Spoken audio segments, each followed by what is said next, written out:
ശ്രീ ജലീൽ പുനലൂർ, അതും അങ്ങ് പറയുന്നത് മനസ്സിലായി. പക്ഷേ 2004 മുതൽ 2014 വരെ ഈ രാജ്യം കണ്ടത് എന്താണെന്നത് കൂടി വരുമ്പോഴാണ് എന്തുകൊണ്ടാണ് മുൻ IPS ഉദ്യോഗസ്ഥർ അതുപോലെ ജഡ്ജിമാർ ഒക്കെ ദേശീയതയോട് ചേർന്ന് നിൽക്കുന്ന സമീപനം സ്വീകരിക്കുന്നത് എന്നത് വളരെ കൃത്യമാണ്. അക്കാര്യങ്ങൾ ഡോക്ടർ TP സെൻകുമാർ വിശദീകരിക്കും. സാറിന് തന്നെ ഒരുപാട് അനുഭവങ്ങളുണ്ട് ഇതുമായി ബന്ധപ്പെട്ട്.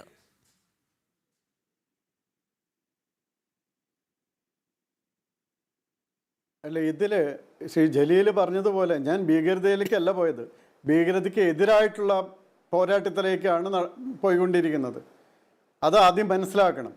ശ്രീ ജലീൽ പറഞ്ഞതുപോലെ നോക്കുക, ഇന്ത്യയിൽ വന്ന ഈ മതങ്ങളെയെല്ലാം കൈനീട്ടി സ്വീകരിക്കുകയും അവർക്ക് എല്ലാ സഹകരണവും കൊടുക്കുകയും ചെയ്തതാണ്. ഇപ്പം കേരളത്തിൻ്റെ കാര്യത്തിൽ എന്നാണ് കേരളത്തിൽ ഈ മത സൗഹാർദ്ദം തകർന്നത്?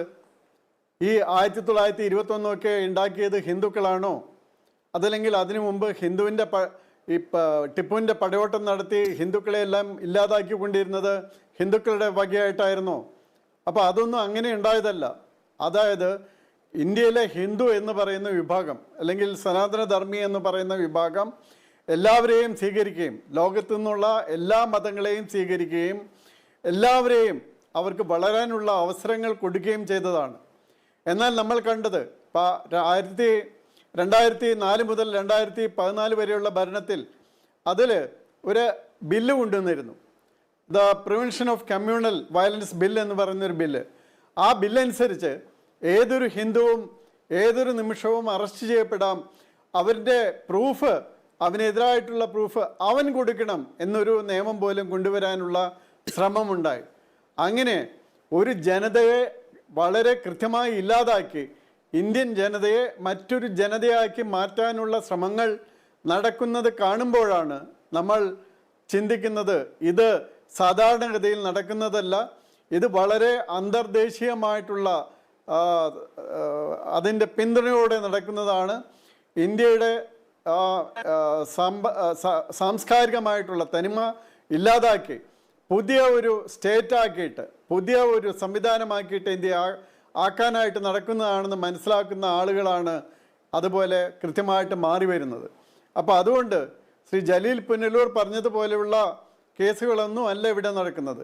ഇവിടെ നടക്കുന്നത് എന്ത് വിഷമം കൊണ്ടാണ് ഇവർ കാശ്മീരിൽ യുദ്ധത്തിന് ഇന്ത്യൻ പട്ടാളത്തിനെതിരെ യുദ്ധത്തിന് പോയത്? അവിടെ 4 പേര് മരിച്ചു വീണല്ലോ. അവരെന്ത് വിഷമം കൊണ്ടാണ് കാശ്മീരിൽ പോയത്? അപ്പോൾ അതുപോലെ 1998 കോയമ്പത്തൂർ ബ്ലാസ്റ്റ് നടത്തി, അതിൽ 58 പേര് മരിച്ചിരുന്നു. അതിലും ഹോസ്പിറ്റലിൽ ബോംബ് വെച്ചിരുന്നു. ഇതൊക്കെ മനസ്സിലാക്കുക. ഈ ഹോസ്പിറ്റലിൽ ബോംബ് വയ്ക്കുക എന്ന് പറയുന്ന പോലെ അതിതീവ്രമായ ചിന്തകൾ ഉണ്ടാകുന്നത്. ഇപ്പം 2006 കോഴിക്കോട് ട്വിൻ ബ്ലാസ്റ്റ് ഉണ്ടായിരുന്നു, ബസ് സ്റ്റാൻഡുകളിൽ ബ്ലാസ്റ്റ് നടത്തിയിരുന്നു. അപ്പോൾ അതിനുശേഷം ഇപ്പോൾ മാറാട് നടന്നത്, അതുപോലുള്ള സംഭവങ്ങൾ നിരവധിയായിട്ടുണ്ടായിട്ട് ഇതൊന്നും ജലീൽ പുനലൂർ കാണുന്നില്ല. എന്നിട്ടാണ് പറയുന്നത് ഭീകരതയുടെ കൂടെ പോയെന്ന്. ദേശീയതയെ നിങ്ങൾ ഭീകരതയായിട്ട് കാണുന്നിടത്തോളം കാലം നിങ്ങൾക്കൊന്നും ദേശീയതയുമായിട്ട് യാതൊരു ബന്ധവും ഉണ്ടാകില്ല ജലീൽ. ഏതാണ് ദേശീയത എന്ന് നിങ്ങൾക്ക് മനസ്സിലാകാതെ നിങ്ങൾ വിചാരിക്കുന്നത് ഇന്ത്യൻ സമൂഹത്തെ അതൊരു ഇസ്ലാമിക് സ്റ്റേറ്റായിട്ട് മാറ്റുന്നതാണ് ദേശീയത എന്ന് നിങ്ങൾ കരുതുന്നുണ്ടെങ്കിൽ തീർച്ചയായിട്ടും അത് നടക്കില്ല. അതിനെതിരെ ഞങ്ങൾ ശബ്ദിച്ചുകൊണ്ടിരിക്കും. അപ്പോൾ അതുകൊണ്ട് ഇവിടെ എല്ലാ മതങ്ങൾക്കും തുല്യമായിട്ട് അവകാശങ്ങളും ബാക്കി എല്ലാമായിട്ട് സ്വതന്ത്രമായിട്ട് ജീവിക്കാൻ സാധിക്കും. ലോകത്തിലെ ഏറ്റവും സമാധാനത്തോടെ എല്ലാവരും ജീവിക്കുന്ന ഒരേ ഒരു രാജ്യം ഇന്ത്യയാണ് ജലീൽ. അല്ലാതെ വേറെ ഏതെങ്കിലും രാജ്യം നിങ്ങൾക്ക് ചൂണ്ടിക്കാണിക്കാൻ പറ്റുമോ? അത് ചൂണ്ടിക്കാണിക്കാൻ പറ്റുന്ന ഒരു രാജ്യം പോലും ഇല്ല. അവിടെ എല്ലാം ബഹളങ്ങളാണ്, അവിടെയെല്ലാം സ്ഫോടനങ്ങളാണ്, അവിടെയെല്ലാം ആക്രമണങ്ങളാണ്. അത് മാത്രമല്ല 2014 ശേഷം 2004-നും 2014-നും ഇടയ്ക്കുണ്ടായിരുന്ന എത്രയധികം സംഭവങ്ങളുണ്ടായി. ഇപ്പം മുംബൈ ആക്രമണം, 26/8 മുംബൈ ആക്രമണം അടക്കമുള്ള ആക്രമണങ്ങൾ. അപ്പം ഇതിനെല്ലാത്തിനും അതിന് ആരുടെ കയ്യിൽ നിന്നെല്ലാം സപ്പോർട്ട് കിട്ടി, ഇതെല്ലാം നമ്മൾ കാണേണ്ടതാണ്. അപ്പോൾ ഇതൊന്നും ഒറ്റപ്പെട്ട സംഭവങ്ങളല്ല, ഇതെല്ലാം വളരെ അധികമായിട്ട് ഒരു വിദേശ പിന്തുണയോടെ തന്നെ ഇന്ത്യയിൽ നിന്നുള്ള ഇതേപോലുള്ള ഈ ബുദ്ധിയും ബോധവും ഒരു ഭാഗത്തേക്ക് മാത്രം കൊണ്ടുപോയി അവിടെ ഒരു ഇസ്ലാമിക് സ്റ്റേറ്റ് ഉണ്ടാക്കാനായിട്ട് പോകണം എന്ന് വിചാരിക്കുന്നവർ ചെയ്യുന്ന പ്രവർത്തനങ്ങളാണ്. അതാണ് ഭീകരത ഇന്ത്യയിൽ കൊണ്ടുവരുന്നത്. അതല്ലാതെ ദേശീയതയല്ല ഭീകരത.